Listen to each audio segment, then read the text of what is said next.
Fish tank people, fishtanktv.com, Dustin's Fish Tanks, bringing it to you on a Sunday, baby. How's everybody doing? Hope you're doing well. Hope you checked out my video on Thursday where I was cleaning up the 220. Now, folks, I got some foreground issues, and that's what I want to talk about today. It's Sunday, it's Species Sunday. I'm going to bring you some foreground plants. Here we go. The catalyst for this video is this. I'm dealing with some issues with the foreground plants. I'm going to pick it up right here. Now, look, in my opinion, the foreground plants are going to be some of the harder plants you're going to have to deal with, not only to grow, but to maintain as well. I'm dealing with this patch right here. You can see that I have this Staurogyne Repens going in the front. Now, my problem is, you know, foreground plants, they come from shallow water in nature. When in doubt, go back to our rules. What would nature do, okay? So in nature, they're grown in a very short amount of water. So they're growing in full freaking sunlight, okay? Like lots and lots of sunlight, shallow water. Please, everyone understand this, and I emphasize it on the webinars, which, by the way, I'm having a blast with.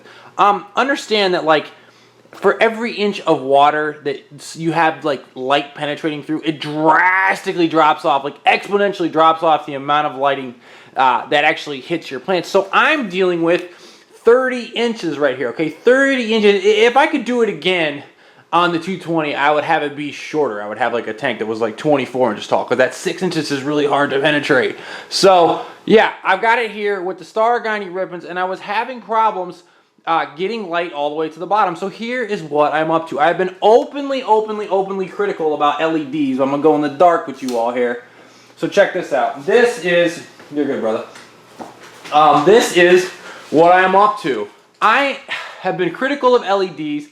I'm trying to penetrate 30 inches of water with an LED fixture. And I think, folks, I'm trying to take this thing off tripod. I think that I am onto something. So here we go. This, created together with me by my man Tullio.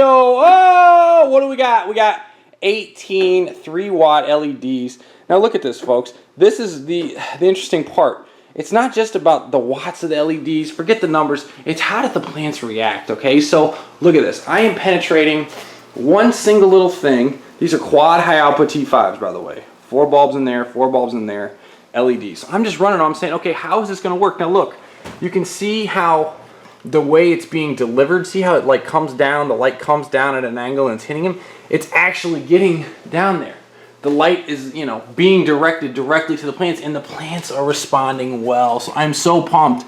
It's all about the plants. It's not about numbers. Trust me, it's not about numbers. So yeah, when you're looking at your foreground plants, like, that's what you want to consider. So I'm going to talk about some of the foreground plants we've got going on. Bringing on out to the greenhouse for you all with the foreground plants. Java moss, by far and away the easiest foreground plant as far as growth.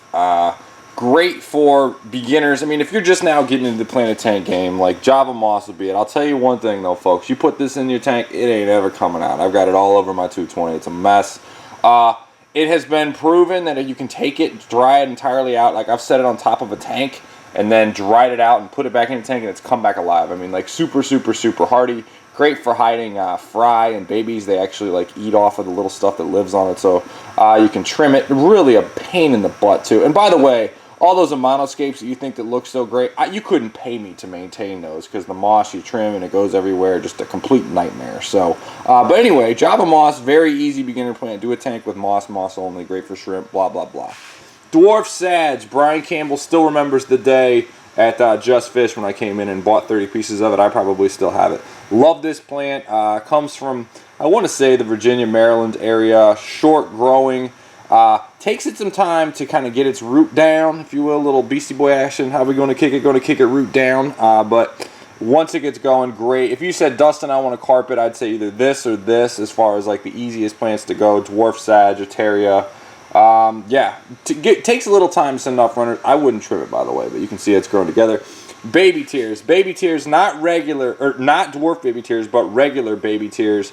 Super, like, once it takes off, it's really fast growing. This was actually out in that tank outside that I have growing in full sun. And then this one likes a hard hack. So it grows a little taller, and you just hack it here and cut it back down. I cut it about 1 inch tall and then just replant. You can plant individual stems all day long. Staurogyne Repens, allegedly related to the species Hygrophila, which means it's fast growing. Now look, this stuff grows short little buds. My problem with this plant is I can't ever get like really good roots on it when it comes in. So it's got this nice upper growth, but then the roots are hard to do. You can see the video I had about me planting it in here. Spread it out.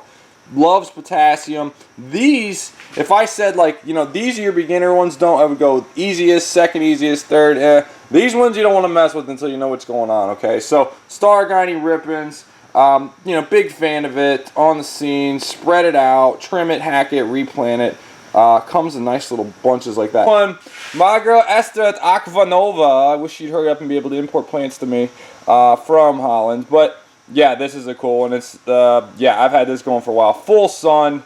I haven't really actually had it in an actual aquarium like inside, but I've been growing it right out here. The pump is actually off right now. It's been doing full sun. Note, I talked about this a second ago. Full sun, well, almost full sun. 60% shade cloth, but still it's getting hit from the sides, top, whatever, and that's why you're seeing this growth growing in dirt. So pumped about that. And here the question becomes, what plants, foreground plants, am I going to put in this bad boy? Can you tell I'm having fun with LED lighting? Now look, lighting this tank is easy because it's so shallow. But yeah, so I got to figure out how I'm going to put some low little foreground plants in here. In shallow water, they're going to grow like crazy. Just to recap on the foreground plants, think about it, folks. If they come from really shallow water, they have tons of light. So make sure your lights can penetrate all the way down to them, and make sure you don't have any other plants like growing up over them that will shade them out and reduce the light that gets to them. If you like what I'm doing, subscribe, click the link, join me on a webinar, and make it an awesome week, and tank on. Later.